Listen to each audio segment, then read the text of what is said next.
Hey, welcome back to another episode of Crashing Convos. In this episode, we have Larry Briar. Larry Briar is a retired E-8 Master Sergeant, United States Marine Corps. In that career, he had 12 deployments, 6 of those being combat deployments. He has a wealth of knowledge and experience. I'm thankful for him to giving me his time, his honesty, sharing some of his personal experiences on how to overcome both in the military career as well as personal. For those that served, or anybody that served a life of service, they can understand what toll it can take on family, but it's not everyone that chooses to overcome those by putting in the work to work through and make those relationships flourish. So without further ado, Larry Briar. Strange to me. Hey, welcome back, y'all, to Crashing Combos. This week we got a buddy of mine, Larry Briar. Larry, appreciate you joining us from the podcast. Yeah, man. Did you go fishing this morning, or are you going fishing this No, week? I may go later, but maybe I didn't go yet this week. My wife just got home yesterday. No, my cat just got my cat. My wife just got home yesterday from seeing her family, of course. Um, Yeah, it's so fine, man. so no beeps. So I was spending time with her. She's gone for a week. So, Oh man, but that's cool. I went last week. We did pretty good. But it's been kind of slow around here this winter, so we have to go like an hour away just to really catch some good fish. So, um, yeah, I'll probably go on Thursday, and then a buddy of mine that I should say buddy, a guy I just met. He's older, like in his 60s, and he's got like a 44 footer, and he wants to go. He wants to go out fishing for mahi maybe this weekend. We'll see what the Oh, wife says. dude, I Yeah, had I had the pleasure and opportunity. I mean, we were just trolling when I was stationed in Florida, yeah, and we were catching like king mackerel, uh-huh, and but we ended up catching them. I don't know if it was me, it was a few of us that reeled it in because it was fighting pretty good. yeah, It was a mahi, yeah, and yeah. I had never seen one before. So Mm-hmm. when I were pulling out of the water, it was just like beautiful. So beautiful, right? Yellow, Yeah, blue, green. Yeah, it probably one of the most beautiful fish that you can catch offshore. Honestly. and one of the best tasting fish too. Oh yeah, they're really good. They're one of my favorites for sure. I tried this new fish that a lot of people talk about. It's really cheap, and usually I don't buy fish. I catch my own, but um, it was this fish called a tile fish, and they're kind of ugly looking, but they taste like grouper. I would say that would be a good comparison. But it was only $8.99 a pound if you clean it yourself, and so they're charging like $20 a pound if you had them clean it. I was like, no, man, I'll clean it myself. I don't need to pay $11 more a pound for you to clean it. So What I type of fish is that? it's called a tile fish. Tile or Yeah, Tilefi, sh. So okay, yeah, I'll send you a picture of it. But okay. yeah, it's really good. So I think it was probably like 5 pounds. It was like $40, whatever. But it was worth it. So Oh man, that's cool. Like I love yeah, grouper. That's one of my favorite fish to eat is yeah, grouper. yeah, yeah. Grouper's awesome, but it's definitely the right up there with grouper. My favorite is like wahoo, grouper, tilefish now because I never had it before. Cobia is really good, Yeah, and I've had cobia. and halibuts. I like halibut too. Of course, mahi too. Mahi's good. I've caught a lot of mahi over the years, so I'm not saying I won't eat it, but I've caught a lot of them. So Has fishing always been your thing? yeah, man. I mean, I was born and raised in Michigan, so I mean, I started fishing probably when I was like 3 or 4, and then it was hard when I was in the Marine Corps. I was always gone all the time, but I fished when I could. And then when I retired, I really got into it, and I probably honestly I probably fish like I would say 5 days a week. I try not to fish on the weekends so I can spend time with the wife, when she's home. But Mm-hmm. I probably fish about 5 days a week, depending on the weather, But this winter is probably this for inshore. This winter is probably one of the worst in this areas, and I think it's a lot has to do with the commercial fishermen using these gill nets, and they're leaving them out for days, and you're really not. I mean, you're catching fish, but not keepers. So I mean, unless I'm going to eat the fish, I throw it back. And unless my son wants it, or sometimes I give them to the neighbors. But if I'm not going to eat the fish that day, I'm going to throw it away because I learned a mistake when I moved on this house on the water. I was keeping everything, and I had so much fish. It was my freezer was uh was overflowing, and I had to give it away. So now I'm just to a point where I'm just going to keep what I eat. Right. So That's a good problem to have. Yeah. Yeah, and that's a problem like everywhere, man. The commercial fishermen Yep. overfishing the areas and Yeah. local people not be able to fish for themselves and stuff like that. Yeah, I mean, because I mean, like the recreation guys, like myself, and other people, we're not out there to make a living. We're out there to enjoy it, have some peace, relax, and catch fish. But the commercial fishermen, they'll keep anything like undersized, whatever. They'll keep whatever they can to sell it. So Yeah. Yeah, and I remember you sent me a picture of that place when you got it, man. It's a beautiful spot. It was just right on the water, so you can get like you can just look out the window and see what the conditions are. yeah, yeah. Right now it's kind of choppy out there right now. Yeah. So yeah, I love it. I love this house. I think my wife's ready to move. She says it's too small.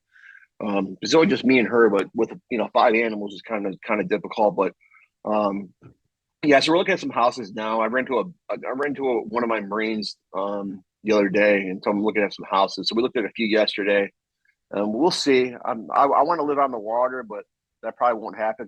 We really don't we really don't want to have a mortgage payment that we have to stay in the house. So I'm looking really no more than like 330. So our old house is like 370. We live in right outside Charlotte. Hmm. Our payment was like $2,100, and interest rates are higher now than before. So we'll see. And this is the house that like we actually decided on we want it for the rest of our life, and I'm not going to buy it. So I seen one. I'll look on the 14th of March, and then I think it's everything that we want. Besides, we really don't want upstairs, downstairs, Hmm. but it's hard to overlook this house that has everything that we're looking for. So, and they're asking like 320, 340. I think I can get it for 299, maybe, maybe Yeah. 300. So I mean, we'll see. I'm not in no rush because I'm happy. My wife's not happy. I'm happy where I'm at. So Yeah. Yeah. Does your wife fish at all? no, no, she don't like fishing. Okay. So yeah, that's always a problem. Like you fish too much. Why isn't the forum up? I'm like, hey, listen, I'm retired. If I want to fish, I'm fishing. Yeah, Yeah, there's a and lot I of and I stuff you could do. yeah, and I said I'm not bothering anybody. I'm out there spending money. It's like you always spend money on fish. Yeah, I buy quite a bit of lures. I don't drink. Yeah. I don't use drugs. I don't do none of that stuff. So if I get an opportunity to fish, because for me, it's probably like when you're on your bike, man. It's like I don't care what's going on. I'm in the moment. I'm enjoying it. Hmm. No, that's So exactly it. You can't really focus on anything else because you just, sorry, especially with riding a bike. No, you're good, man. Don't worry about it. If they want to I'm about to join the put her up. podcast, they can too. Yeah, Um, she will. But the problem is she'll get right in my face, and we won't be able to see anything. So. But and cats are crazy because they do what they want. Dogs always want attention. Cats they want attention when they want it, not when you want it. So, yeah, but I've but always yeah, kind of man, said cats are assholes. I mean, yeah, they're cool though. yeah. This little cat that keeps jumping up on me. Like I never been a big cat person. It was actually my wife's cat. Give me 1 minute. I'm gonna put her up, All and she won't right. she won't stop. All right. All right, sorry about that. No, you're good, Um, man. Don't worry about it. Yeah, so I could do an intro about myself real quick if you like. Yeah, So sure. so I was born and raised in Michigan. I left Michigan in 1991 and joined the Marine Corps, and I had two siblings. My middle brother John, he's 48. I'm 49, and then my little brother would be 46. He passed away a few years ago, saving two kids in a riptide. So Yeah, so yeah, man. so I mean, I don't go back to Michigan very often. Maybe once a year for a Michigan Ohio State game, but yeah. So I grew up there. Spent a lot of time on the water.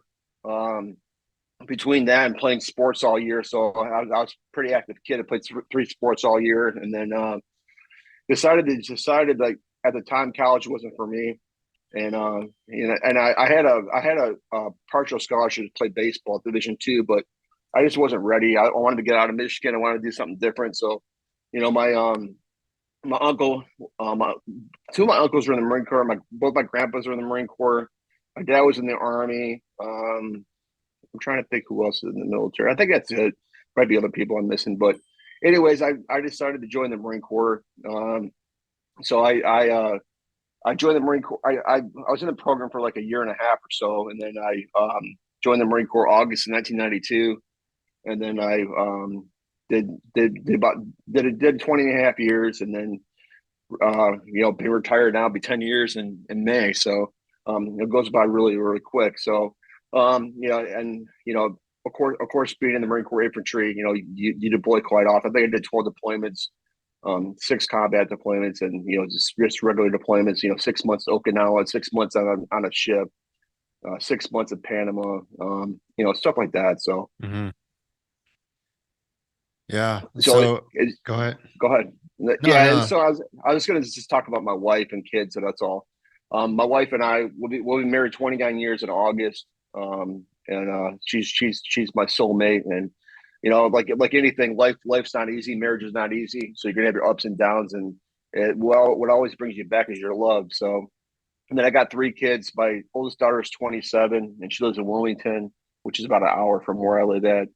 And then her name is Chelsea. And then my son Blake, he lives in Richland, about 30 minutes from me. He's got 3 kids. Well, Harper passed away in 2019.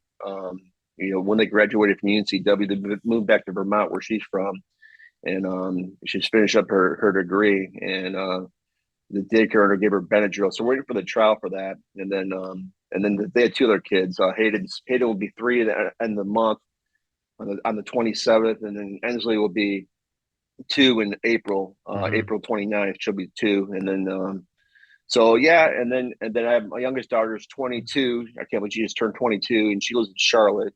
So yeah, so we're empty nesters at the house. It's good. We love it, and we like when the kids come by and see us, and then we're ready for them to go. So, but excuse me, Yeah. having grandkids is great, man, because I can spoil them rotten and then give them back. So yeah, it's a good life, man. I can't complain at all. That's good, man. I'm glad. Yeah, going back to marriage. Yeah, marriage is definitely challenging, and definitely have to work at it every day. That's good. Yeah, for sure. At the very least, you have that love and that foundation to Yeah, always go back to. You say you were married yeah. over 20, 25 years, 29? It'll be 29 in August. Oh, wow. That's cool. Yeah, yeah, That's it's cool, pretty much man. unheard of nowadays. It is unheard of. So I mean, we could have given quits a while ago. We were separated for 9 months.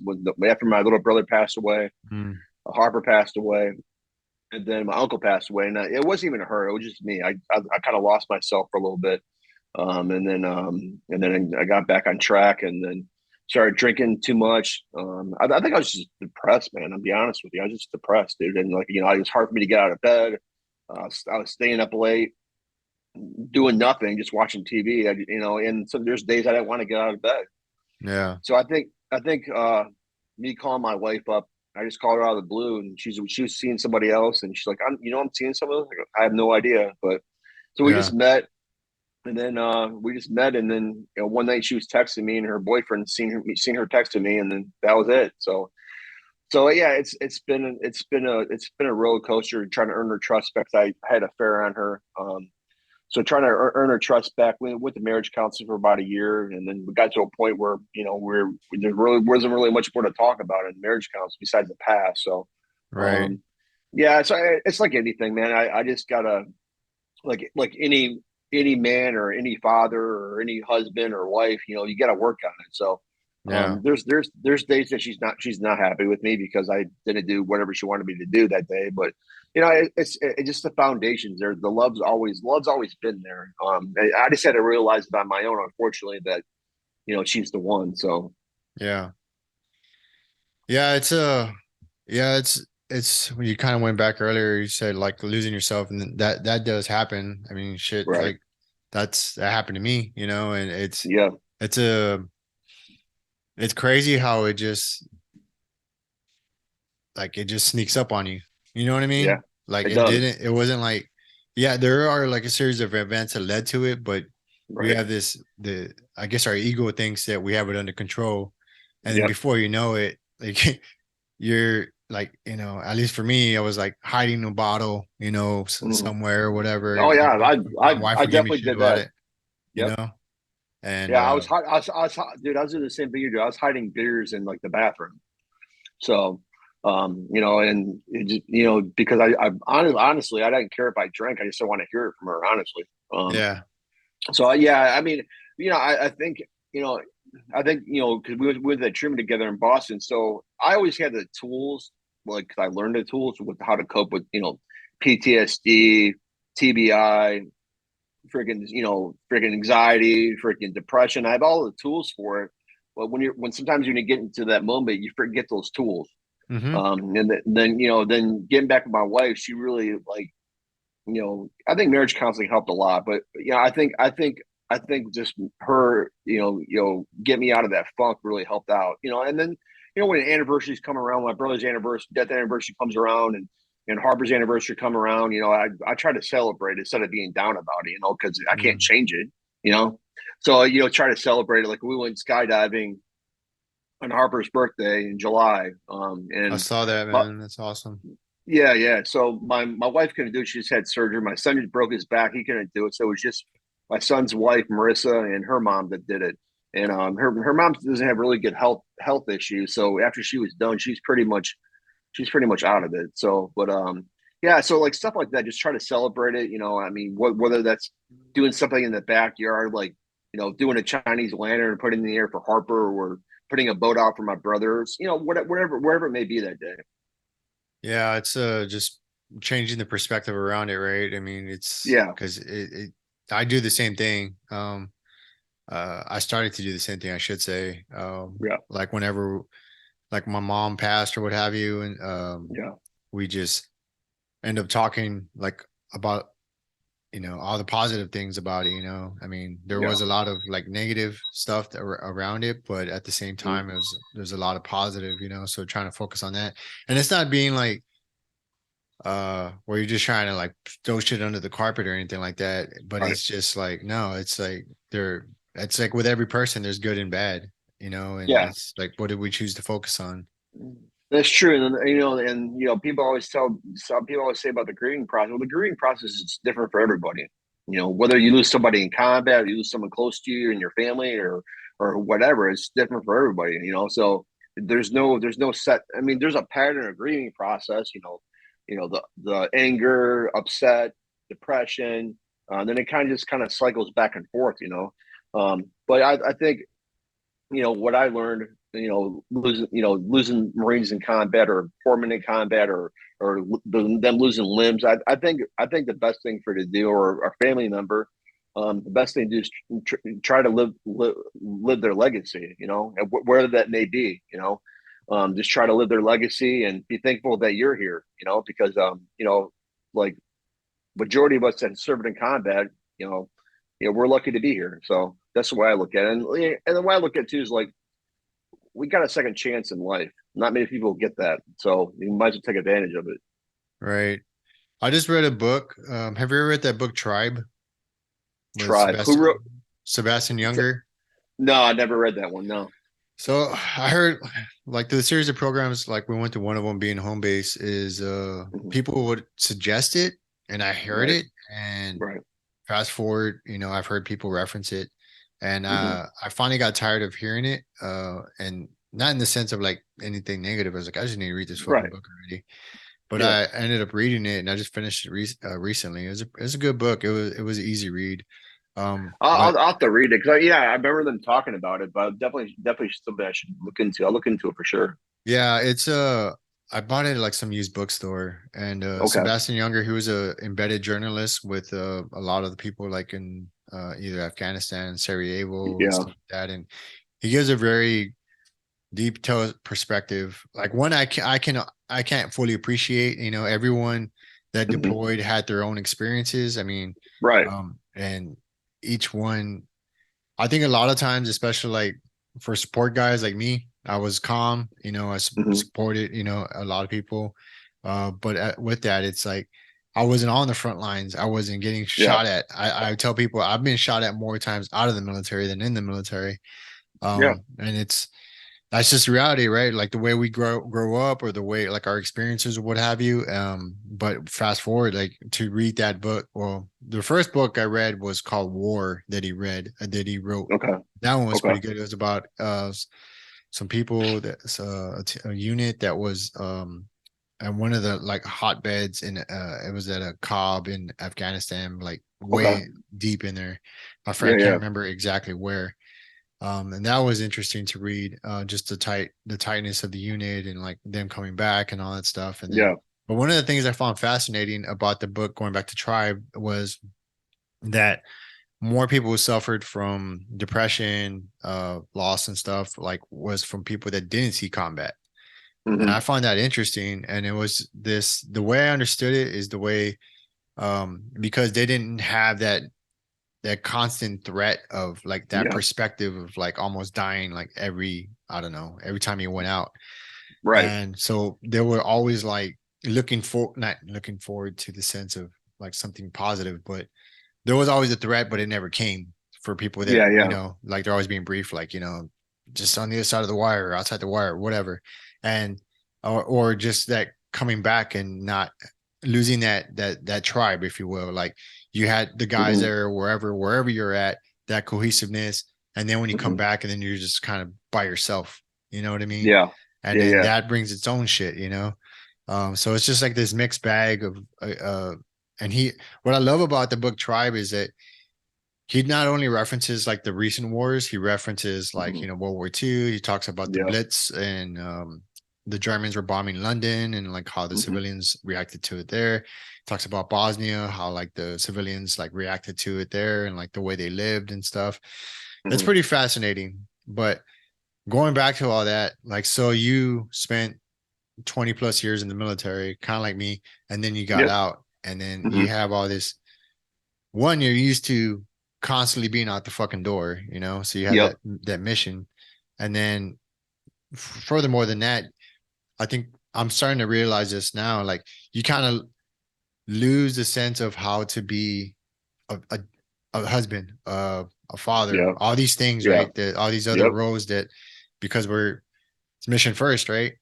Yep. So as you're saying now that I'm kind of unfolding all these things, not only for you, but also like just kind of realizing that shit for me. You know what I mean? Yeah, man. It's like when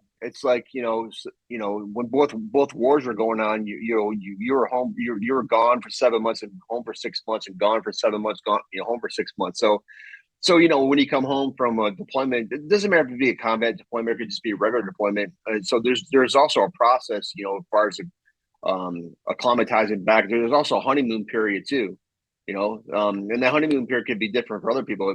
Typically for me, my wife would be a month, and then we're back at each other's throats, ready to go again. So, and then I think the hard thing you talk about the book Tribe is like for people like ourselves. It doesn't matter if you're on the front line, support, whatever. If you've seen some kind of combat, it affects you in some way, right? So I think the hard part for me, and for a lot of other veterans, is trying to like find a purpose in life when you get out. Two is trying to adjust to civilian life, which is totally different than military life. Mm-hmm. And also too, I think that brotherhood, the tribe that you're talking about, you don't have that anymore. I mean, you can pick up the phone call like we talk or talk on the phone, but it's still not the same. You know what I'm saying? Right. Like, for a while we were doing reunions probably like once every other year or once a year for like for us guys who went to Fallujah. And so when we got back together, it was like we haven't seen each other in a year or whatever it may be at the time, but it was like it's just like we seen each other yesterday because that brotherhood, that tribe was there. And Mm-hmm. it didn't matter. It didn't matter. Like majority of us were out. And I went when I was still in. Like some were still calling me first sergeant or gunny. I'm like, listen, dude. Like I'm out, man. You're out too. I don't need to be a first sergeant gunny. Just call me Larry. Right. So especially for some of the younger guys, because I've always been in charge of them. It was a hard adjustment. I just told them, I was like, listen, I was like, I'm not that anymore. That's in the past. I said now I'm just a normal person. I was a normal person even then. So like how I was in combat as far as like you still called me by my rank and I still called you by your rank and we respected each other and respected each other who we are. But the little like the shit like field day and cleaning bullshit and all that bullshit didn't fucking matter in combat. What matters that we all make it home alive. That's what Right. mattered. So and then I think a lot of my Marines were surprised over the years how I changed from garrison, for example, and then in combat, because and there's certain things that in combat that you're not going to do in garrison, and then that's where people lose the reality, like senior enlisted Marines or airmen or soldiers or whatever. They lose reality when they're in combat, like worried about shit that doesn't matter, So, and then the hard part I think for people is when they get out, and I just lost a Marine who hasn't been in combat in 15 years, and he just killed himself. Oh So, shit. and nobody. This was like last week. Nobody knew what was going on with him, but he just all of a sudden he's just dead. And then that's been happening more frequently than other, whether it's a drug overdose. I had lost a few Marines from a drug overdose or suicide or, car accident. You can't predict car accident, but you can prevent a suicide or drug overdose if the person's willing to get some help or talk to someone like near you. Mm-hmm. And So that's a I mean, go ahead. go ahead. I'm sorry. No, go No, ahead. you're No, I'm good. sorry. I don't want to keep cutting you off, but that's You're good. the part that's the part, the tribe thing is that's what people miss when they get out. The brotherhood. I mean, yeah, you can pick up the phone call, but if you're in a position where you don't love who you are, you don't love your life, you can't get out of this funk. It doesn't matter. It doesn't matter what you say to this person. You're not going to change it unless you're right next to them. Yeah. And you highlighted one thing earlier. It's like, and it's very true. And that's one thing I've realized is that nobody is going to change their situation unless they want to change it for themselves. And Right. that was like especially when I first got out of the programs and I started to get off like, all the pharmaceuticals I was on and shit. Yep. I kind of had this like where I felt like I needed to help people, right? I felt like I needed to share what I knew just to prevent people from getting to where I was at. And so that's kind of why I started to like share more about like my story. I don't do it like all in one lump. It's kind of like little by little Right. as I feel the need to. And that's kind of getting less and less. And I'm kind of saving that for the podcast and like for like, one-on-ones and stuff. Cause I think even that can get like, because there's that borderline, right? Like how much of that, like oversharing is like, how much of that is kind of like being drowned out by this idea that, because I think victimhood is being celebrated nowadays, especially with Oh the yeah. younger generation. Yep. And I don't want it to be caught off as that. My shit is like, I'm gonna throw this out there. If it helps you, it helps you. And if it doesn't, it doesn't. And like, Right. the door's open. If you need to ask any questions. But at the end of the day, going back to it, I don't want to get on this fucking tangent. But at the end of the day, it takes the person to decide that they need help and want Yeah. to do, because that's the way it was for me. My wife was Yep. trying to leave me all these nuggets and shit, and I was too proud because I thought I was still doing the mission. I was still successful. Shit, right before I went to the hospital, I got right before I admitted myself, I got senior NCO of the year for the base, Yeah. Yeah. Yeah. and nobody would have fucking known. No. No. You know what I mean? Because the mission was still getting done. I learned how to put on a face. I got so used to doing it, Hmm. going out, going to meetings, talking the way you're supposed to, laughing when you need to. But I go home and I fucking start drinking, start arguing and shit, and. Yep. Anyways, but yes, to go back to your point, it's not going to change unless you're willing to fucking do the work and like start checking yourself. Really. Yeah. Yeah. Not absolutely. You're absolutely right about that for sure. I mean, it all starts with you. I mean, you can be pushed like your wife was pushing you. My wife was pushing me, but ultimately it falls on us. So, and then, that's something that, and I can't, I'm not trying to switch gears here, but that's one Yeah, thing go about ahead. that one. That's one kid, that one thing about that kid named Jeremy we went to treatment with that gets on my nerves. It's always a victim, dude. It's like, okay, well, I mean, you can be a play victim all you want, but what are you going to do about it? I mean, stop whining about how your life sucks and you can't do this, you can't do that. Yeah, there's probably some things you can't do. I get that, but also too, just to a point where it's to a point like I'm willing to help anybody, but you have to help yourself too. I'm like, if we give all of our energy towards someone else, right, and not saying we shouldn't give energy to other people because that's just our nature, but if we're giving energy to everybody else besides ourselves, how are we supposed to get better? Yeah. You know what I'm saying? So I learned that over the years that like yeah, I'm gonna help someone. They need help, but also too, I have to put myself first, and that's something I've never done. I always put everybody else before me, and it got to a point where my wife's like, if you don't focus on this and you don't do this, you're gonna lose everything you have. And I already knew that. I mean, but I already knew that, and then once you get help, you realize like, hey, this is not going to go away tomorrow. It's not going to go away. It's going to come. It's going to be a constant battle. Just how you handle it, and the tools you have in your toolbox is how you use them. Yeah. No, it's exactly it. And like you can have all the like knowing the path and walking the path are two different fucking different things.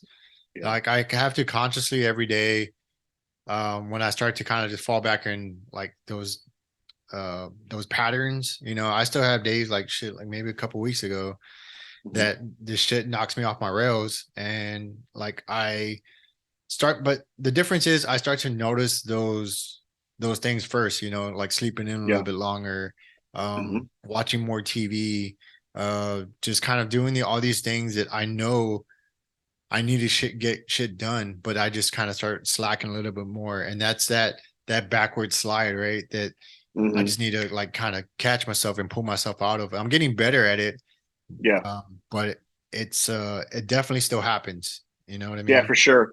Yeah, for sure. I think for me, I think it's more. But one of the hardest things I had when I didn't matter if I was working or not, but it was just being in a routine.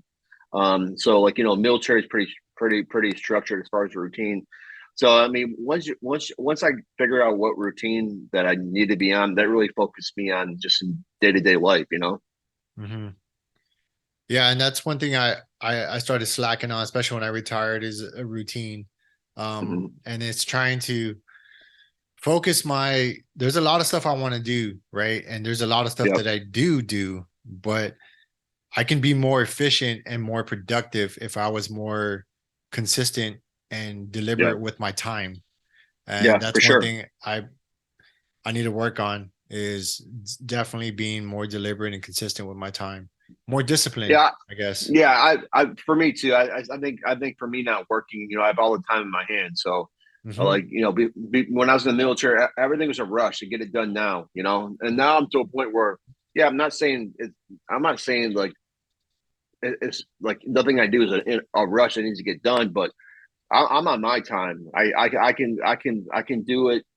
I like, for example, I try to like every day. I try to have the house cleaned by 10 o'clock, like all of it done, right? So if I want to do something, then I can go do it. Or if I want to go fishing early, I'm gonna get up early to make sure everything's done in the house before I get home, so I don't have to rush when I get home. So I have dinner ready when my wife gets home, or whatever the case may be. Right. So in the past, like if I had something to do, um, all that stuff didn't matter. I'm just gonna do it, and all everything else will kind of fall to the wayside. So you're right, like prioritizing stuff and stuff like that, and having a routine, having a structure, definitely helps out for sure. Yeah. And I noticed that too. Like I was helping out a buddy, what was it, last year? And when I had I was helping him for about a week and a half, like work on his house. And I found that like those 8 hours a day, it put more priority on my time. So Yeah, I was doing that and I enjoyed doing that. But at the same time, I was like, when I got home, I was more like, all right, I got to do this now because I have less time. yep, But when I have all the time in the world, you know what I mean? I just kind of, yeah, I'm gonna take my time drinking coffee. I'm gonna sit outside, play with my dog a little bit, and before you right. know, it's fucking like 1 o'clock or whatever, and or whatever, I don't know whatever time, and I didn't get like nearly a quarter of the stuff on my list done. So then now I'm rushing. That creates stress, and it's just I just need to be better at that. True.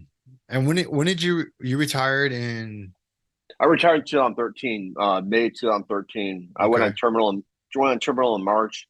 I had 60 days, and then no Maui, and then I went on I retired in May 30th, 2013. nice. And you said you're in infantry. Yeah. Nice. And where did you meet Shannon at? So Shannon, so get down, bro. And I got another cat. So no, Shannon was I. So when I got back from Fallujah, And the second time in '07, the monitor at the time told me that I needed to leave 2-6. I've been there longer than anybody. And I was like, dude, I was like, I'll be in zone for first sergeant this year. He's like, I don't care if you're leaving. So, anyways, make a long story short, Shannon was at the schoolhouse for foreman. He's one of the instructors there. So that's how I met him. And then when I went over there for a short period of time, maybe like 5-6 months, I was the senior listed Marine on the for the corpsman school. Mm-hmm. And then shortly after, maybe a month after I got there, I was selected for first sergeant, and so I left after that. So that's how I Okay. met him. Yeah. Yeah, Nice. during that time he was really struggling, and drinking all kind of stuff, and I used to hear the Chiefs talk bad about him, and I knew who Shannon was, but I didn't know like the whole situation, as Right. far as what was going on. I know he had a DUI and stuff like that, and I'm like, okay, so you guys are talking bad about him. What are you doing to help this guy?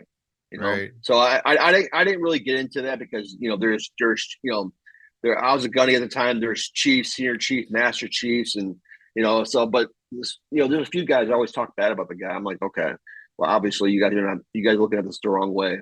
So Right. Oh, that's so cool. I'm yeah, glad. so, I'm glad you had him and he had you in his corner to, or at least to take a different perspective. Like, right? It's easy to talk shit about something, but it's not, or to some about someone, but it's like, what are we doing to fix the problem? yeah. I mean, and I wasn't really like directly into the problem. So I mean, it's easier when you're looking on the outside to It's see true. you see what's going on. So if I was in it, maybe a different story, But I was on the outside, so I could see I see the potential in him. I see that he's a good corpsman. Um, I know he had a problem, Hmm. but I guess they sent him to like you know alcohol abuse training or some kind of crap. But like, is that really going to fix the problem? Some Yeah. people it does, some people it doesn't. So the bottom line, he sees some crazy stuff in the push in Fallujah, and he needs some hope. Yeah. And when were you? What time? Were you part of that push in Fallujah, or No, no, I went right after the push. I, okay? I was I was when the push in Fallujah was going on. I was in Afghanistan. So What part of Afghanistan? dude, we had a bullshit mission, but I mean, at the time we thought it was bullshit mission. So we were part of it was called the AT battalions or anti-terrorist battalion. So Okay. like like my company went to Kabul, and we were in charge of security at the embassy. Then we had another company, Echo Company, was Karzai's security, and then Okay. golf company went to Baghdad to be security for the embassy in Baghdad. Okay. So it was just like pretty much babysitting. I mean, not Yeah, to I mean, like I want to not say to it was like baby. yeah, not to I want to say, minimize it at all, but yeah, I mean, dude, I want to say it's baby sizing. It was just like you're like a security guard, dude. You're you're mm, you're on a. I mean, I wasn't on a post. I was higher rank, but the Marines were on a post protecting the embassy. yeah. That's pretty much what we did. We did patrols out there. It was quiet back then, man. So basically, what I did, I was the watch officer, and I think our schedule was like 3 days on, 4 days off, or something like that, whatever it was. So in between that time, if my Marines weren't on post, we also had a QRF too. So we had QRF during that time too. But if we weren't on QRF or on the embassy security, we were training. So typically that's Yeah. what we did. So, but I mean, you bring up a good point because of course, during that time we were all pissed off, because we were like, this fucking bullshit. They're doing a push and collusion. We're sitting here with thumbs up our ass. And then the draw out of Afghanistan happens, and then a lot of people I talked to, of course, we're all pissed off. The way we did it, the way we went about it. Instead of using Bagram Air Force Base, which is not far from Kabul, it's maybe like 45 minutes drive, 35-45 minutes. They decided to do the pull out in the middle of a city with millions of people with no. I mean, security was terrible.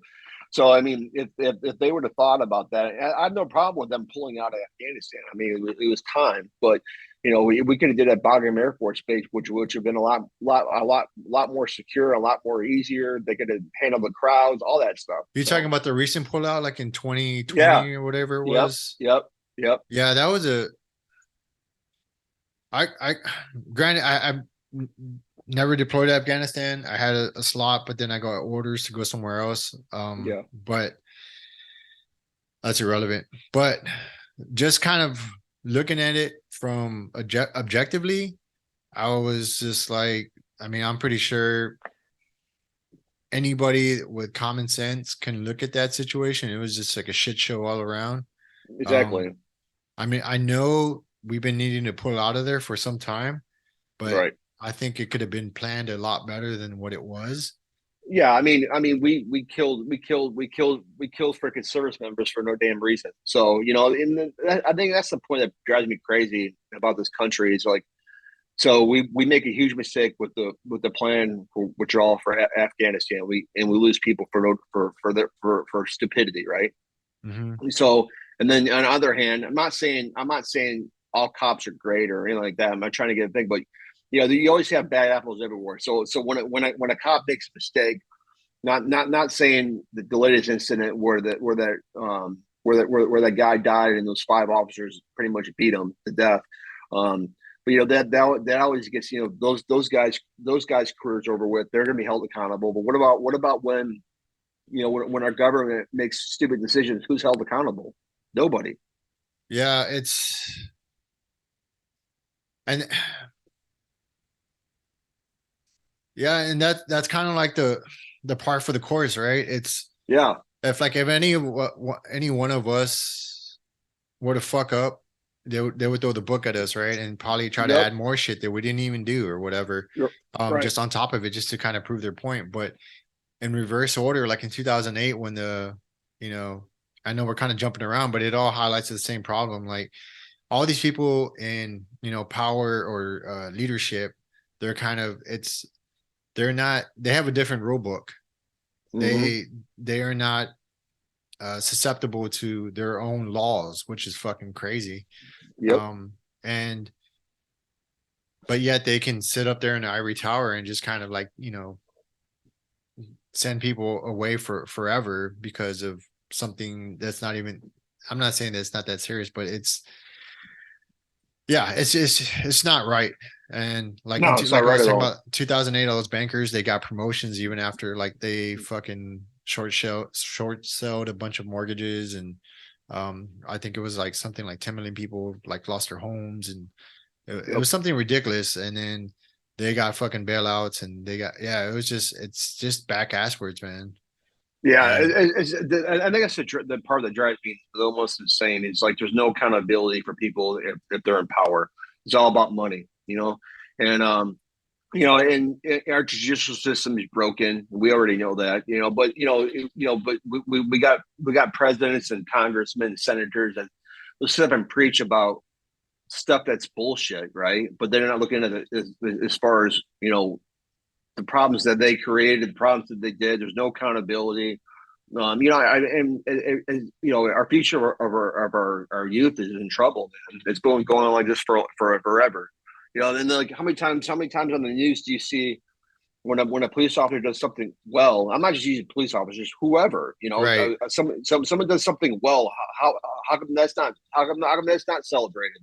Yeah, there's definitely no balance in the news. And Yeah, then there's because if any you can pick any, I don't want to say problem, but you can pick any subject and you can just focus on the bad stuff. And I'm not saying like just focus on the good stuff, but right. create like some type of balance to it and be like objective to the situation. Like try to really figure out. I don't know how many cases that there have been of where they'll just kind of report the news and not do any homework on it, or investigative journalism or anything, and then they push it out, and then they can't walk back what they already pushed out. So like that negative No. narrative is already out there, and then they find out that all this stuff about the suspect that they arrested or who got shot or whatever, and then it's already out there. Once that narrative is pushed out there, Yeah.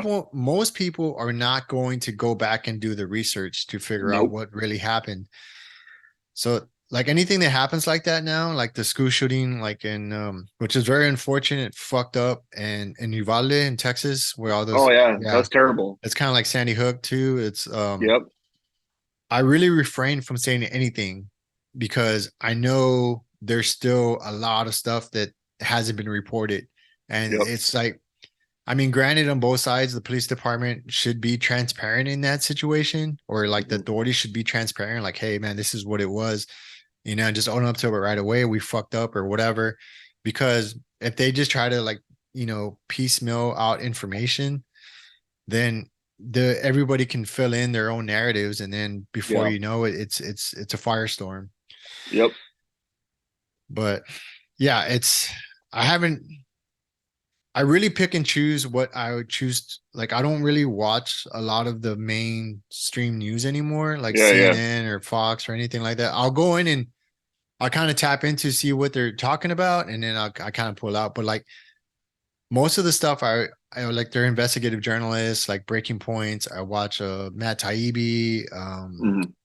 like a bunch of independent journalists that do their own thing. I'm probably gonna get a Substack account because I don't know. It's like you can watch, like, I don't know, 30 seconds into any news segment on CNN or whatever, and you can already tell it's like biased, and it's Yep. they already picked their narrative and they're going in one way, but they're not arguing the points back and forth.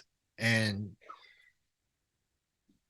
you can I believe they've been aware for a long time how easily you can manipulate people into Mhm. whatever direction, and it's it's fucked up because then you create this division that's going on in our country right now. Oh yeah, for sure. I'm not saying it's the biggest it's ever been divided because we did have a civil war, but it's not good right now. I'll tell you that. No, for sure. For sure. It's definitely not good. And Biden's trying to take credit for making it better. I don't think it's any better since he's been in office. No, I think it's about the same when Trump was in office. But I mean, something you brought up that kind of jumping around here. Something you brought up we talked the other day was like the past 6 years, right?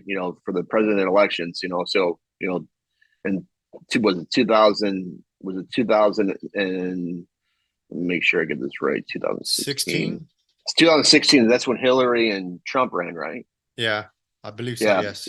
yeah. So you had Dumb and Dumber. Two. You had to pick two to less evils, right? Hmm. So I definitely going to pick Hillary, for example, just because what she did with Benghazi Benghazi. for sure. Yeah, and I really didn't care for Trump, but you had to pick someone, so I picked Trump. So, Yeah. I lean more towards Republican side, anyways. For most things, just because I was in the military, and then this last election, he had Biden, who's been in politics for over 30 years, and Trump, and I knew Trump was going to win anyways, just because just the way the media would portrayed him and all that stuff like that. Not saying the guy's the greatest president we ever had, but or he never shut up running his mouth. But I didn't even vote for the last election just because it was pointless. Yeah. I already knew what was going to happen. It was pointless for me to sit in line or even early vote for what reason? Because I already knew what was going to happen. Yeah.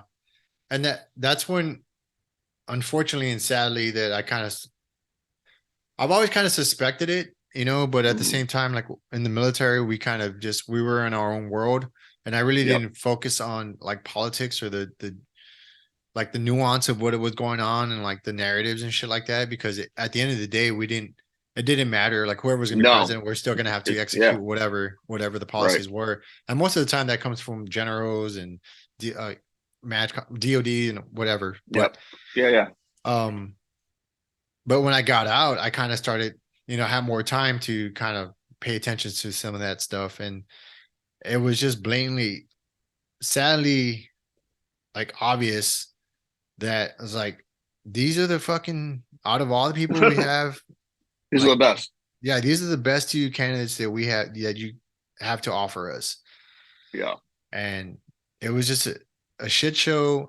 It's just like a circus. And I was just like, man, this is one of the people that I was really hoping to do well. And I think she could have if we didn't have the current system in place the way it is, where you can have all these private donors and these private Right. like people, and then everything you. I don't know if you're following anything with the Twitter files where it was released by Matt Taibbi and fucking Elon Yeah, Musk I've seen that. stuff. Yeah. How like CIA, was it CIA or FBI? They were in like they have like weekly meetings with like these social media companies and like what they can push out and what not to be pushed Yep. out. But one of the things that was suppressed was the Biden laptop story, and that's coming Hmm. out and stuff like that. So reverse a little bit. Tulsi Gabbard, I believe she's still reservist. She's Army colonel. Hmm. She was also in Congress, but I've heard her speak at length for a while, like even back in 2016. And Yeah. she's somebody, the type of character that you would want in that position, a position of power. She seems very objective, kind of no nonsense, gets straight to the point. But for that very reason, she wasn't. They kind of like pushed her out. I think Hillary Clinton on Twitter said something along the lines like just nonchalantly, like she's a Russian asset because that's when all that Yeah. Russiagate shit was going on. Yep. And which they never proved anything. I never saw anything come out from the whatever report. Was it the Warren report? Not the Warren I think report. it was. I can't remember the name. I think it was a Warren report, but I know what you're talking about. I remember the name of it specifically. Yeah, but nothing ever came out of that, at least anything tangible. And with that, it's like she said that, and then after that, like she pretty much didn't have a chance. And that was like I believe that was like when there was like 20 something fucking Democratic candidates or something like that at the time. Yeah, It was it was like, crazy. and we still only got those two fuckers. You know what I mean? Yeah, it's It's crazy. like, what? Anyways, but I think on the other side though, Trump was pretty fucking funny. Yeah, he Like, was funny, but he was funny. He just never shut up. no, yeah, Um. I don't agree. Like, he wasn't definitely a statesman. He wasn't that the type of person you want. But at the on the other side of it, it was just like he would just say some like wild, crazy shit. But like that's Yeah. that aside, he's not a good like person in my opinion to Right. because he just created more division Hmm. by us versus them. And I think Yep. as a leader, you're supposed to be like uniting people. Hmm. But I mean, Yeah. what No, the fuck do I know? I totally agree. And then I talked to my buddy who's been doing border patrol for years, and he was one of my Marines. And not trying to compare different administrations, but he's right now the current state and border patrol is the worst he's ever seen. I think he's been doing it for like 15 years. So I mean, they just there's so much people coming in and out. They don't have enough manpower to control it all. And he works in the air now, and he's in Tucson, Arizona. So they don't have the assets to control everybody that's coming in. And then other hand, when Trump was in there, it was the opposite. So not saying it should be like I can't see myself if I was in that position where I'm going to bring an entire family up who's been living in the United States for 15 years and send the person back to Mexico or wherever. That's just a little extreme. Right. But there's got to be some kind of balance there too as well. We just can't have everybody and their brother coming through. I mean, because like the more people are coming through, there's more drugs coming through. I'm not saying just for those people, just the drug lords they're not stupid. Yeah. They know exactly what they're going to do. They know exactly what they're going to do. Kind of like being in combat. Like we once we figure out something that they're doing, they're going to counteract it. And it's the same thing in the drug world too. Whatever we're doing, they're going to do the same. They're going to find a way. Yeah. No, you're definitely right. And I've lived like a few hours from the border, and I've been Yeah. there. Not recently, but Right. it's always been an issue, and it's. I mean, I can't say how. I know it's been more of an issue recently, and honestly, they're Hmm. unfortunately their number one moneymaker, and I'm talking about like cartels in general, is like human trafficking. Yep. For sure. And I mean, I guess that's been that way fucking since Forever. forever, like ancient Yeah. Egyptians, it's always been an issue. It's not like it's something recent. And I'm not trying to diminish it in anything or normalize it, but at the same time, it's like you're right. There has to be a balance, right? And I've Yeah. talked to a lot of people that have migrated into this country legally, and Yep. they're the ones that get more pissed off about it than most Americans, because they're like, I had to go through the process, I had to, take the test, and I had to pay this money, and I had to be on a wait Hmm. list, and it's just like this. Even there's even veterans I've spoken to that have still not gotten their So citizenship even after that's fucking crazy. deploying. That's crazy. That is fucking bananas. I think if you That's serve the crazy. country, you should fucking be given, serve Automatically. honorably. You should be giving citizenship status. Yep. I agree. But yeah, that's not the case, and No, yeah, the drugs, I mean, that's going to always be an issue. I don't want to say, but I don't know. I've kind of been back and forth well, not back and forth, but I've thought about this a lot. And I'm not saying, but ever since the drug war started, like in the 80s with Reagan, yeah. Yep. it, it's it's kind of hard to win at something that our own country, it continues to, like, we're the number one customer of said drugs. Yep. That's why they're coming in. You know what I mean? Exactly. So, I mean, they're going to come in because they want to get the money. So yeah, obviously, yeah, for sure, man. So I mean, what's the alternative? I mean, we could legalize them and regulate them. I'm not saying everything, but it's because I've thought about this at length, and even even if they're not the traditional drugs that are coming in, people will find a way to make synthetic drugs, for and sure, they're even worse than that, because yeah. like they're trying to skirt the system with these other chemicals, and then you have like Hmm. spice, and well, maybe spice is a plant, um, but they add all this other shit to it to get that, like, simulate that high, and then you Hmm. have fucking people doing crazy shit in the dorms or the fucking barracks or whatever. Because I remember that stuff happening, and people just like losing their mind in the fucking dorms, or I was it bath salts and all kinds Oh of yeah, crazy shit. bath salt's Um, bad. so the other side of it is like, well, do we like legalize it all? Or, I mean, there's some states that are doing it. I don't know what the research is on it. I just think of a documentary I saw in Portugal.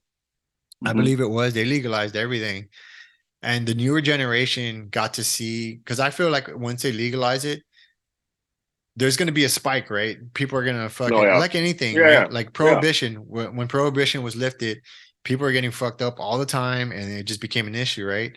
And then it kind of balanced out. I'm not saying that it's completely balanced out, because you still have DUIs, you still have people like drunk driving, accidents and stuff, but Yeah. there will be, like, it will level out. And so going back to Portugal, they were interviewing the young kids, and they pretty much got to see either their uncles, their parents, or whatever, like, imbibe in whatever drugs that they chose. And this newer generation got to experience that, and they were like, we don't want any part of it, because we saw what it did to them. And like, Hmm. so there was like, it, the drug use went down after a while. I think it was like after like 10 years or so.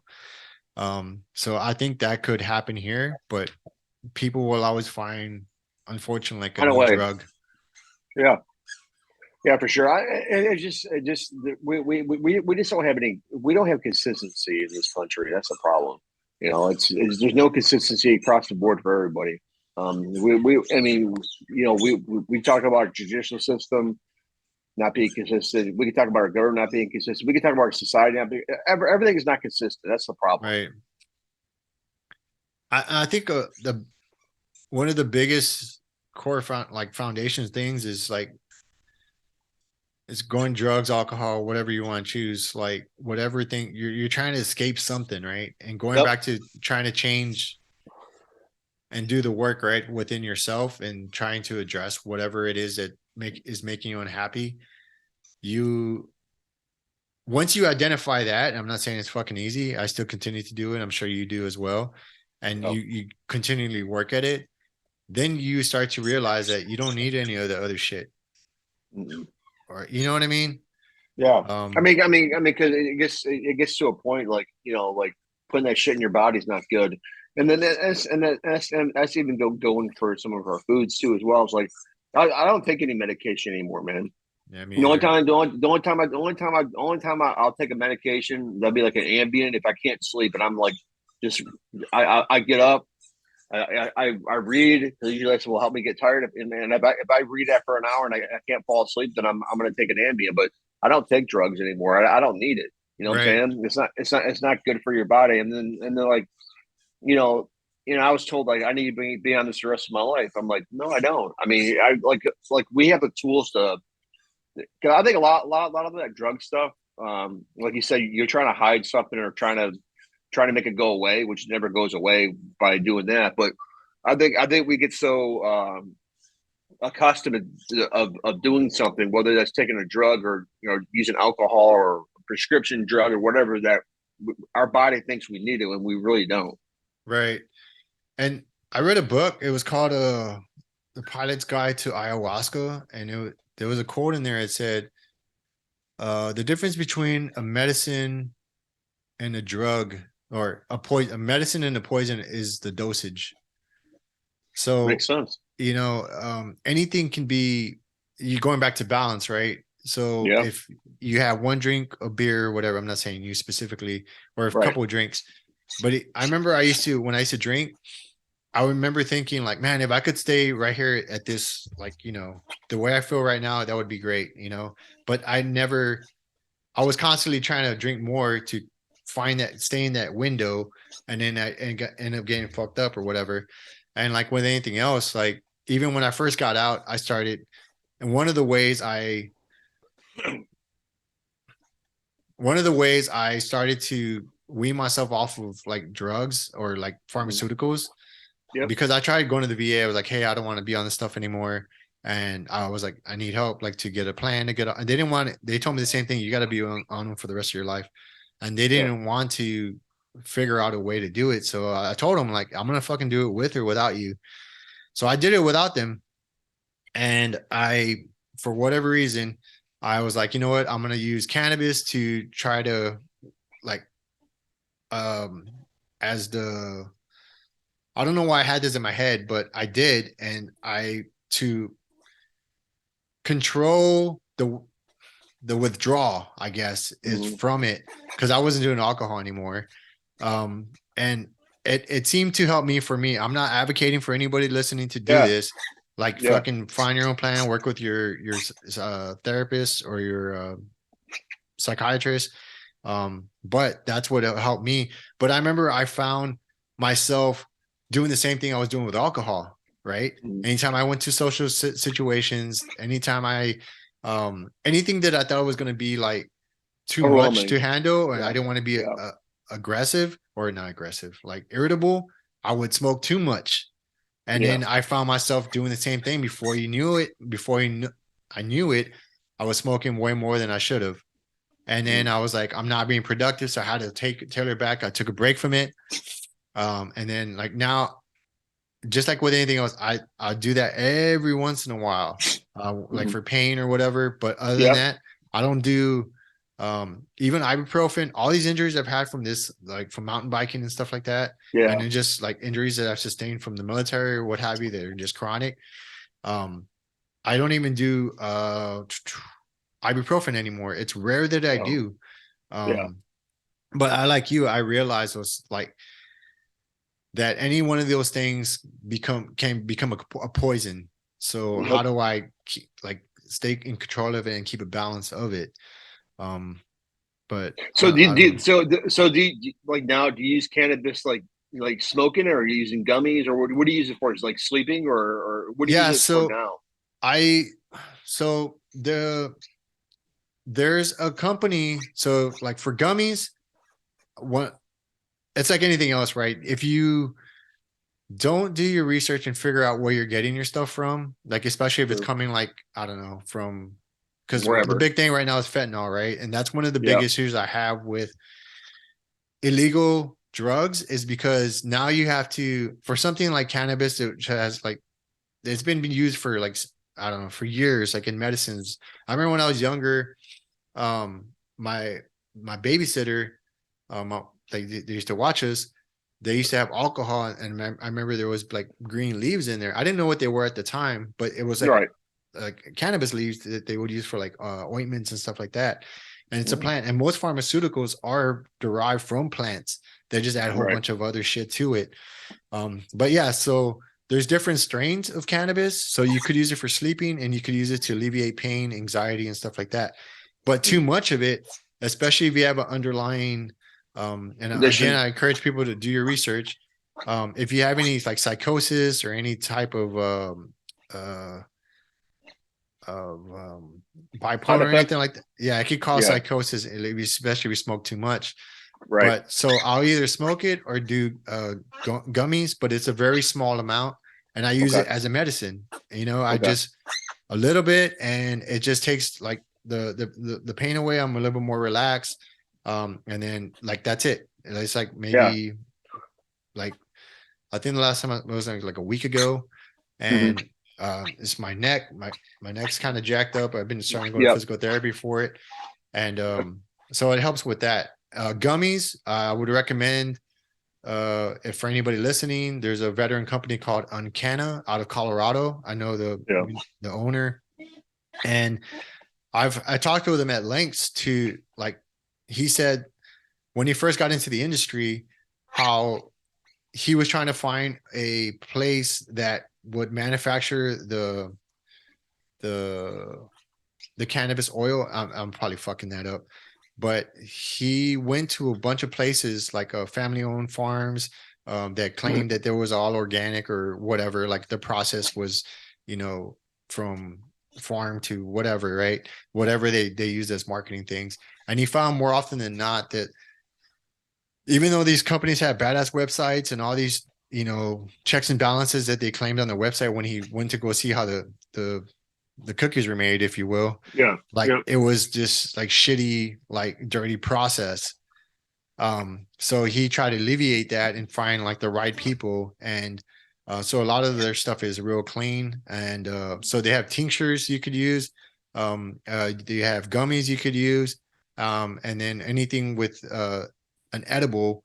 And so they have CBD, which Yeah. was with removing the THC, and those work just as well. Hmm. Or you can have THC in it. And, but with that, the difference with an edible, when you consume it, it's like a psychoactive, but it's Okay. not. So it's always like you want to eat less than what it, because everyone's going to react different to it. So Right. let's say it's one gummy, right, per a serving, or not serving, Hmm. dosage. Hmm. You would just pilot like a quarter of it and then see how it feel after about 45 minutes to an hour. And then, Yeah. but I guess I say all that to say that there's different ways to do it. And I've done both of them, Hmm. and it's everything in moderation, you I know. got you. Yeah. But The reason I ask you because like I thought about it and I tried marijuana one time and I didn't like it because whatever the strand was, freaking all I did was fall asleep, and I didn't like how how it tasted. I didn't like the yeah, all that stuff. So, so that's why I asked because I really want to get off Ambien because it's not good for you. yeah, And trying to get my wife off of it too, but she's pretty needs it pretty much every night. But yeah, so I've been told I never tried gummies, but I've been told gummies might be a good alternative for that. yeah. So I'll send you when we're done here. I'll send you a link to Okay. Encana, and they're very transparent. Like they have a frequently asked questions, Hmm. and then it has a breakdown of like it kind of demystifies a lot of what it is, how it could help you, how it doesn't. I got you. And yeah, so like I said, there's two different sides of it. I might, yeah, so I'll shoot you that, and then Okay. yeah, at the end of the day, do your research. But that's a Yeah. company Yeah. I would highly recommend. Okay. And they're actually, yeah, so um but yes, and they don't taste bad at all either, the gummies. A lot of people use them for sleep, they use them for Hmm. inflammation. Yeah. So let me ask you about Ambien. Like, Hmm. do you ever have like where you're fucking cooking, like if you stay up too late, are you like cooking cookies and fucking 3 in the morning and shit, or No, no? no, no. See, like for me, like Ambien, I don't get snacky like that. My wife does. Her dosage is like slow reacting. So Like sometimes she'll take one of mine and then she'll be out of it like in 5 minutes, and then she'll want to eat everything in the house, like Yeah. whether it's chips or whatever. Does she For remember me, any of it? no, Okay. that's a problem. Yeah. No, typically she don't remember. So like for me, like when I take an Ambien, usually I take like an hour before let's say I can't fall asleep. Usually I'm taking it when I can't fall asleep. So like, I try to take an hour before I know I just can't sleep, right? So it'll take about an hour for me to for the and I think I take 20. I think I have 20 milligrams. So it takes about an hour for it to kick in my body. And it also goes by your weight, goes by all Hmm. kind of stuff. So for me, I just get tired, my eyes get blurry, and I go to sleep. For my wife, on the other hand, because she's 5'3" and weighs like 120 pounds, and for her, if she takes one of my pills, she's done in 5 minutes. I have to Yeah. put her in bed. I have to put her in bed really, because Yeah. she's fell before. Now, if she takes the slow reacting, I forgot exactly what it is. It take her probably about 45 minutes or so before it really kicks Like in, and then time released or something like that. yeah, time release, exactly what Yeah. it is. Yeah. Yeah, I would highly recommend. I mean, it's no harm, no foul if you don't like try that CBD stuff, or you Yeah, can probably get both of them and then try which one ever works best for you. yeah. Um, No, I definitely will. So how does it work? Like in North Carolina, like marijuana is not legalized. So can you still order it through online to you, or is that something you can't do? you could still order it. I know because like in Texas, it's not. I mean, it's like it's strange because are there like any dispensaries there? Like not dispensaries in this traditional sense, but like places that are No. like advocating for CBD or anything like that in North CB, Carolina? CBD, yeah. Yeah, Yeah, so CBD. you could try that, right? You could have that order Mhm. like sent to you, and Yeah, it's the same thing. Like in Texas, right. it's not legalized here either. But it's Okay. strange because it's like I've talked to cops and they are like, well, it's not legal, but if we catch somebody with a certain amount, as long as it's not above this amount, then we just kind of let them go. So Yeah, it's like a slow, yeah.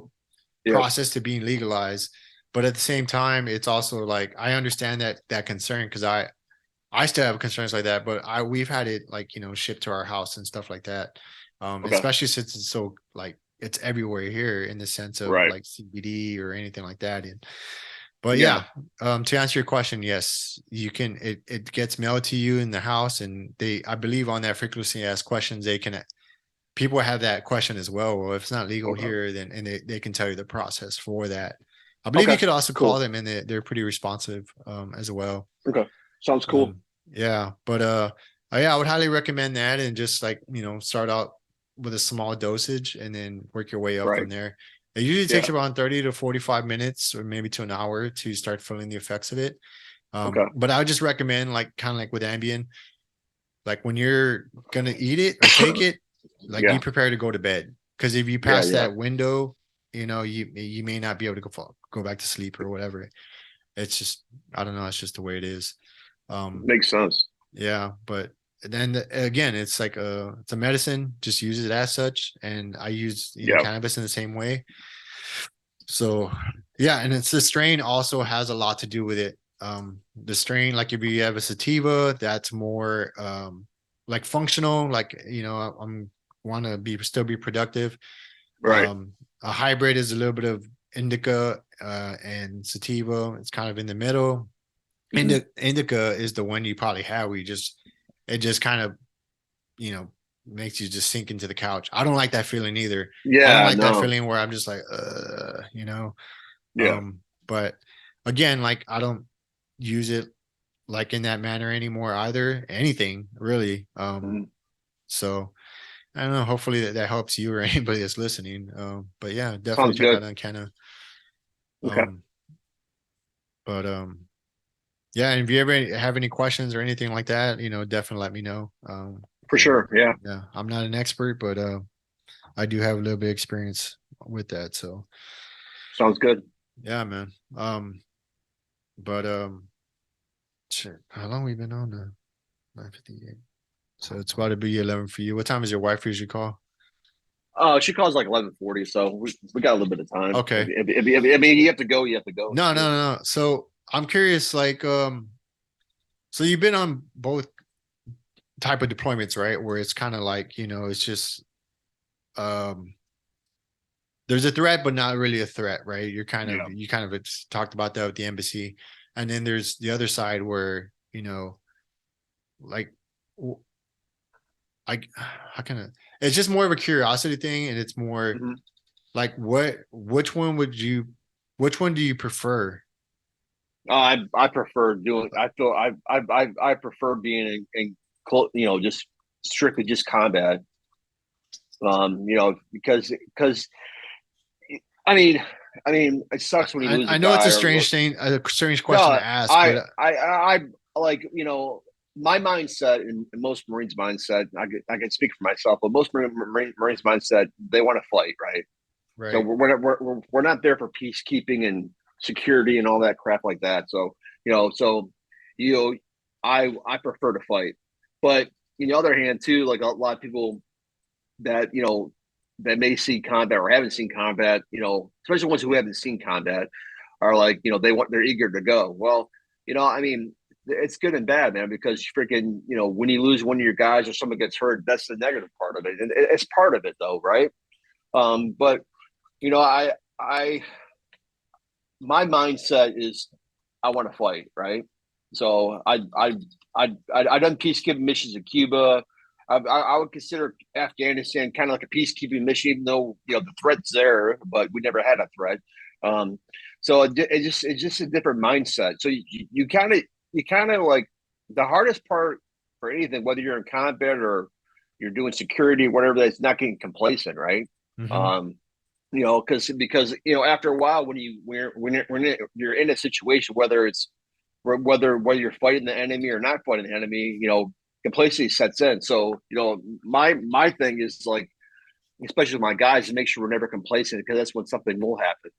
And it's harder than what people think it is. It's really hard to keep people in that mindset. It got to a point where in Fallujah that when the ID went off or gunfire went off, it's just like, okay, whatever. It's like walking across the street. We expected it. So even when you get back, we got back from Fallujah in 05, I believe. And we knew we were going back to Fallujah. Um, so we were hiking out to a training area. It's probably like 15 miles, whatever it was there, like 7.5 miles there, 7.5 miles back, whatever. And so artillery went off, and all this guys who just got back, we took our a week or 2 weeks leave, wherever it was. So we just got back, and we all took cover, and all the new guys who just got there just standing there, and we all started laughing because just because freaking that's what we're used to. Right. So I think the hard part for anybody, whether you're in combat or in place, especially for a young kid, is freaking complacency. So, and it does happen. You get preached about it all you want, but I think for my guys, for example, when Donnelly was the first person to get hurt in the company when he lost his leg, that changed the whole perspective of everything. Once that happened, everybody's eyes were open so big, and you get we talked about this a million times. And then when it happens, it's a different thing. And then everybody's like, "Oh, I understand, Gunny. Where are you coming from now?"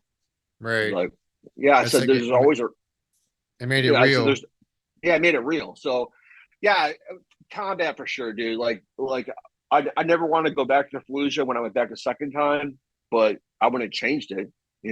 So That that must I've seen that kind of like most of my deployment, all the deployments I've been on, there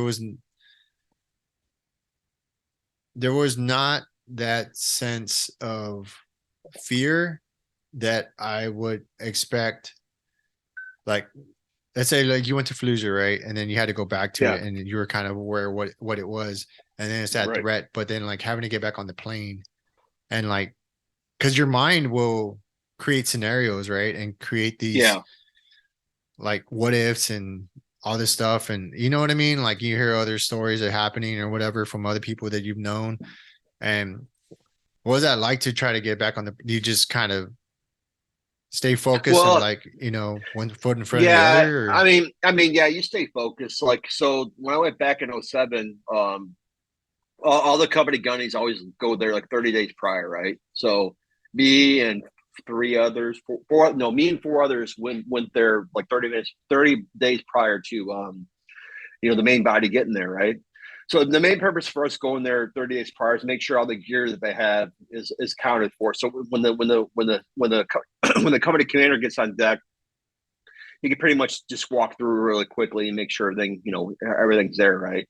And you have to company commanders. Well, most company commanders are going to be real thorough because they're signing for this gear, right?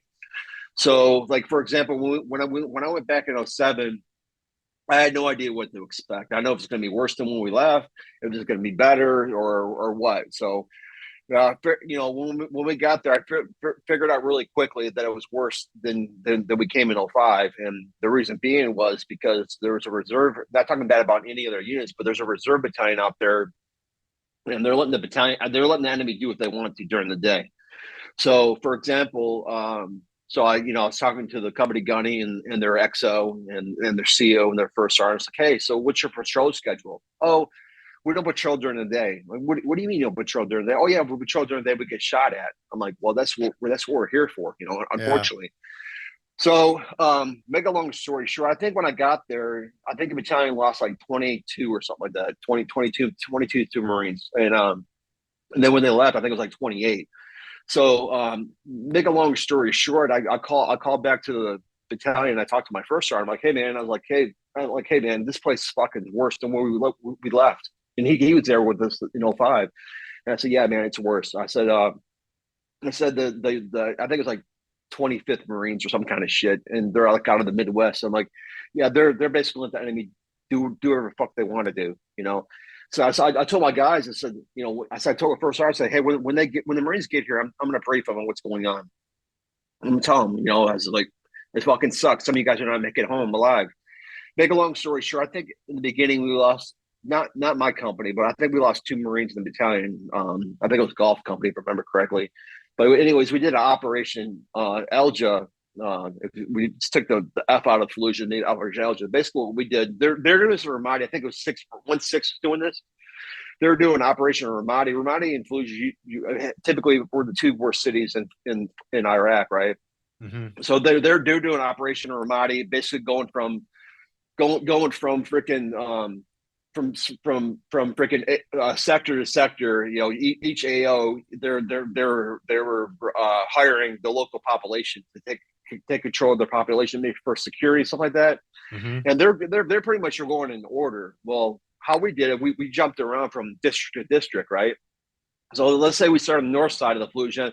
Maybe the next district we did was maybe like the south side or the east side, whatever, right? So we didn't want to set a pattern, like they kind of did in Ramadi. So we did that operation. I think probably took us like 2 months or so. I can't remember specifically. I'd say about 2 months to get all the districts established, hiring local people, paying them like $25 a month, wherever it was. And then, dude, we had no, we there's nothing going on in Fallujah. You couldn't drive in there. The only way you could do is walk. Everything was shut down. So the people that were killing us were now doing security where they live at, cleaning up the city, stuff like that. So I didn't lose anybody in that deployment. So, but if we didn't do that, it probably would have been a bad deployment. So, but we did that. Yeah, that was my best deployment. I didn't lose one person. I didn't get one person get hurt. The young Marines who were there, were freaking bored. They're like, this fucking sucks. Like, no, it's not. This is fucking awesome. Right. And that's all those guys who'd been there before. So yeah, it was disheartening. It was disheartening when we got there, seeing like all the blood and shedded that all the all the service members lost. Whether it's Army, Marines, Air Force, whatever. We were frustrated. So thank God we did the operation, and then once the operation went off, man, we didn't lose anybody. So That's also kind of got to be frustrating, right? You said you were there in '05.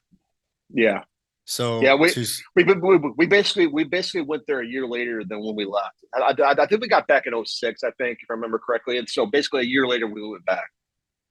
so to go from like, I don't know, whatever ground you guys fought for there, and Right. then go back, and then you kind of see like, hey man, we had that that area covered. Now we lost it or whatever. That's got to be frustrating on its own.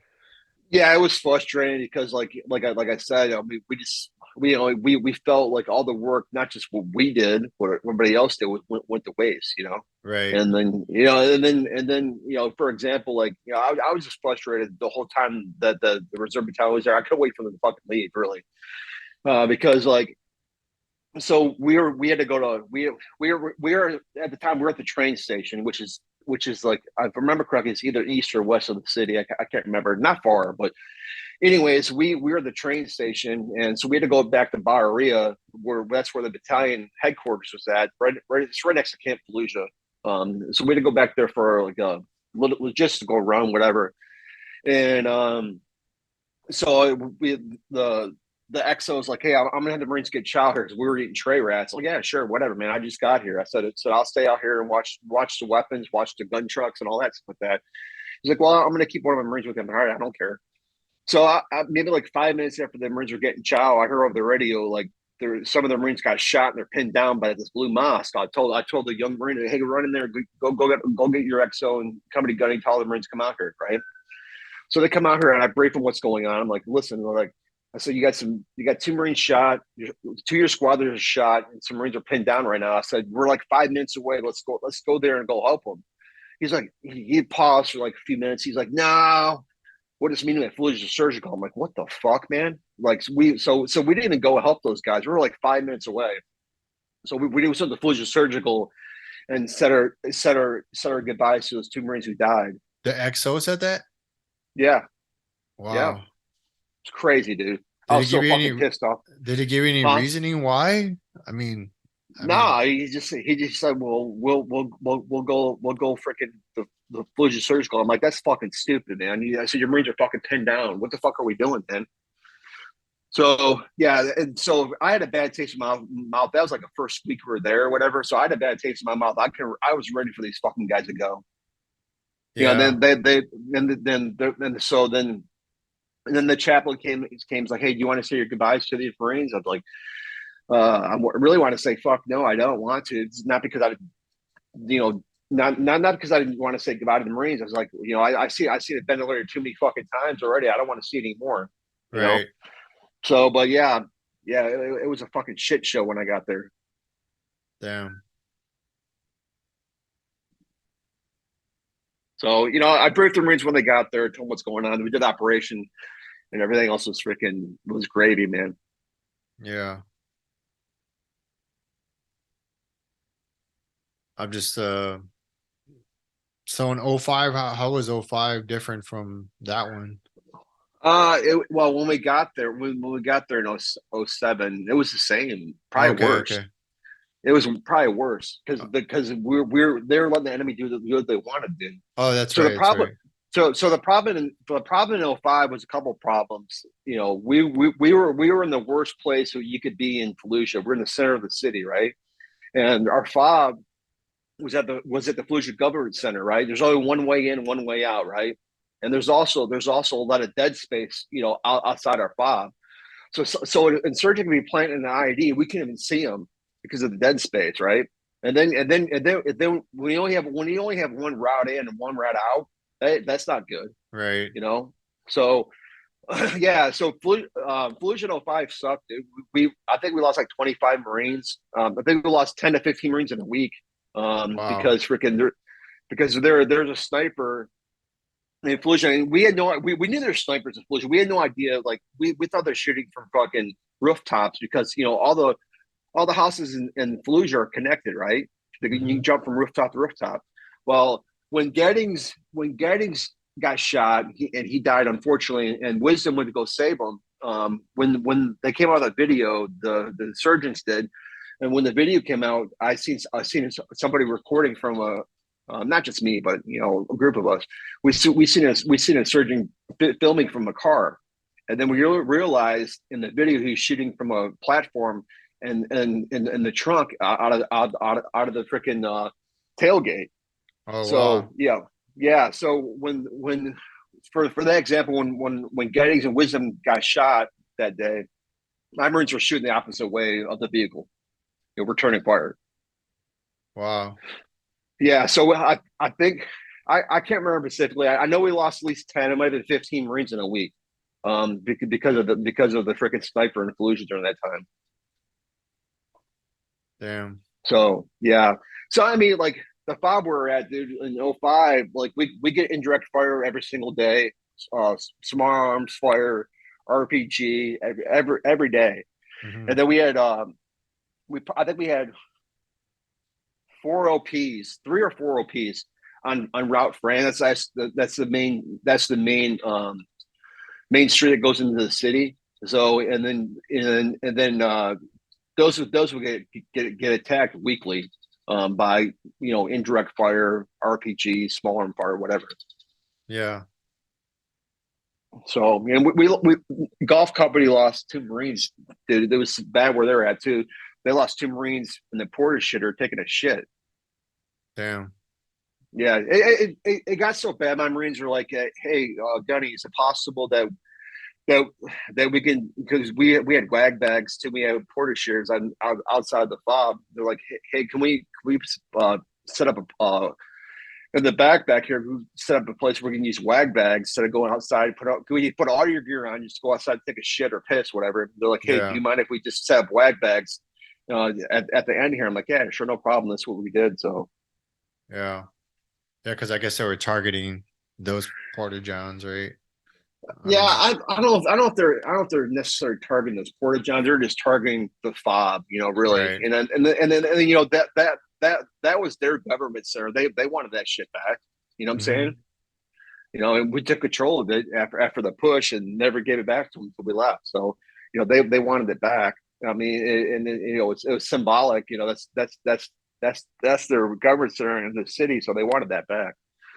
I, So I remember speaking of like targeting and stuff like that, I remember getting briefed on one of the deployments, like just it was I think it went out to all like AO everyone in the AOR, but yeah, insurgents were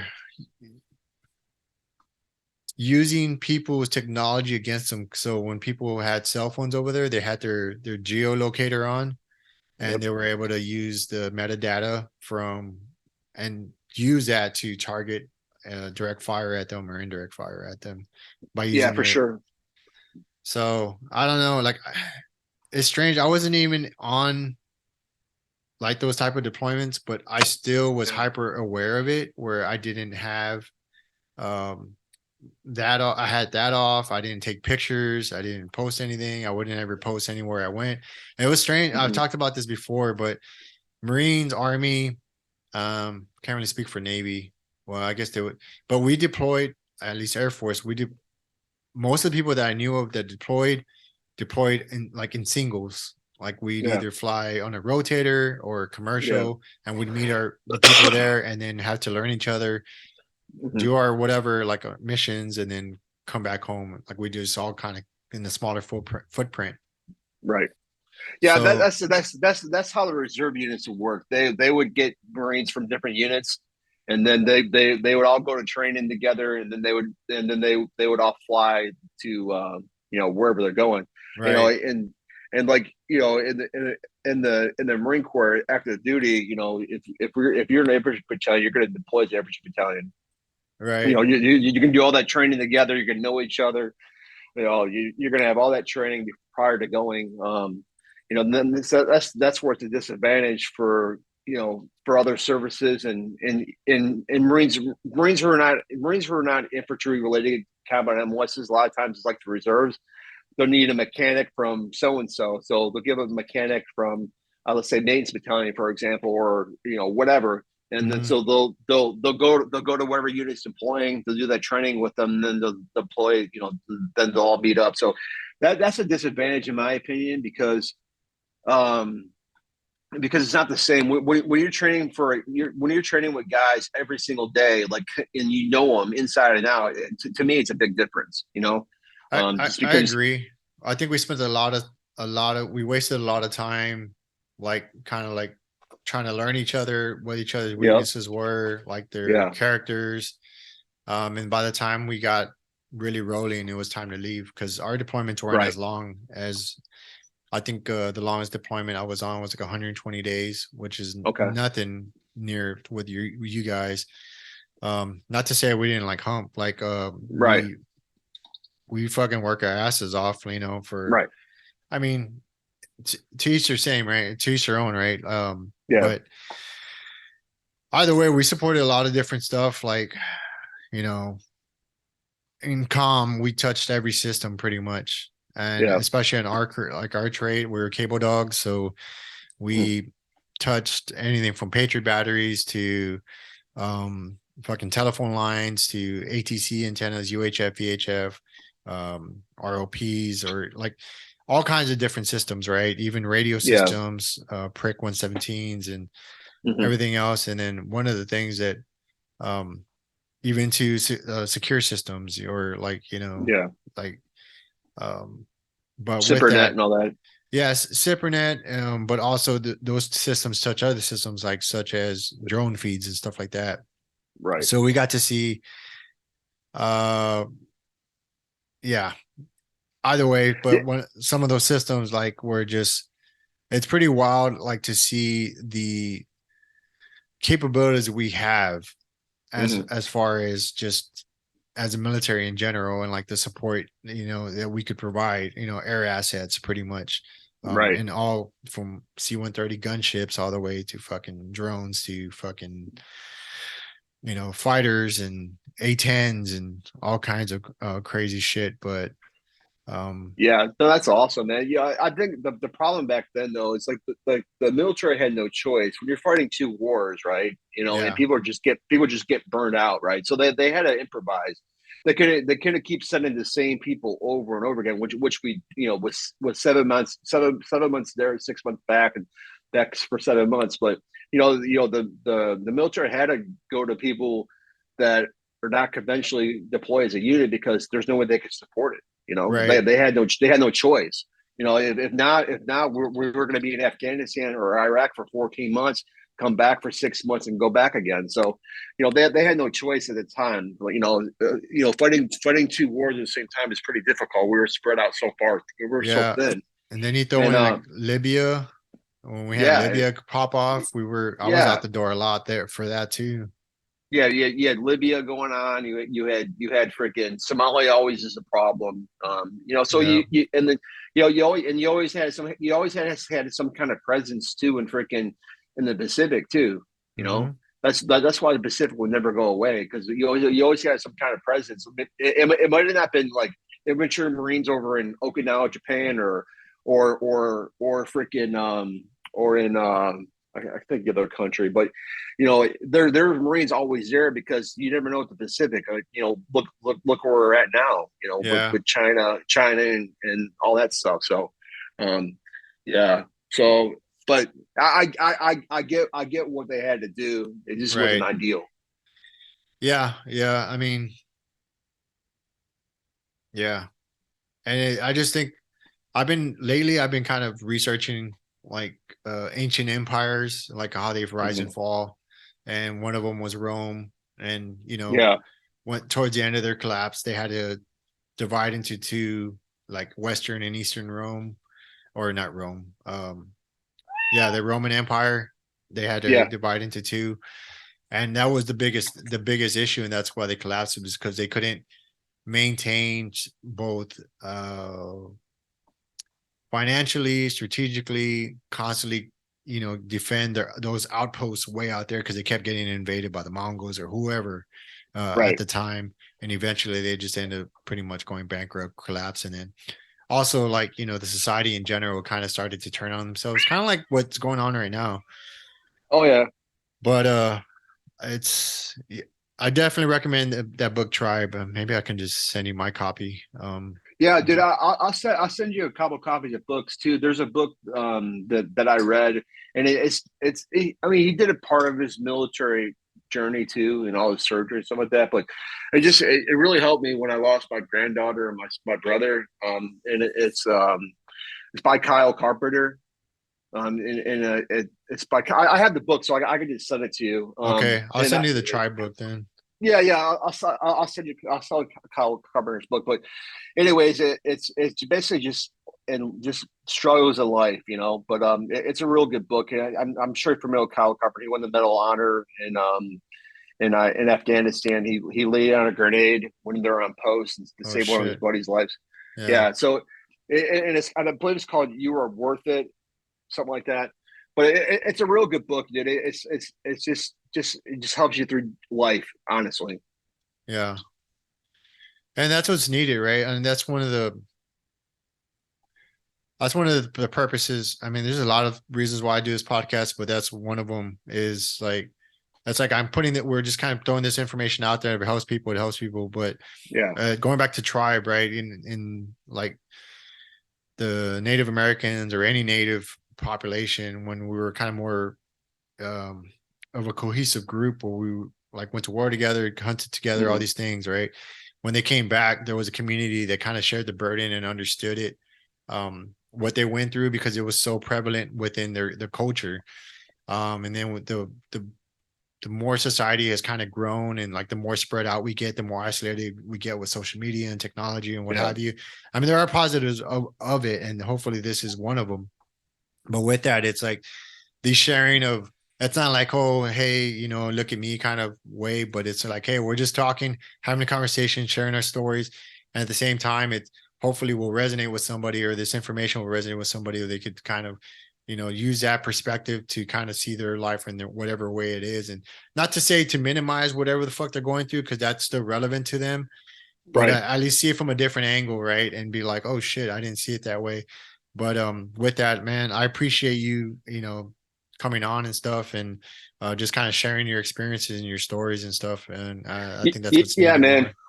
Yeah, man, that's awesome. I'm glad you had me on. I just want to share one thing, Yeah, and, man. and we, Go ahead. we can go from there. So, I think whether whoever's listening to this what it was serving in the military, haven't served in the military, you got to find something you're passionate about, whether that's a job or it's a hobby or something like that, to help you get through your struggles. So, like for you, it's definitely freaking being on your bike, right?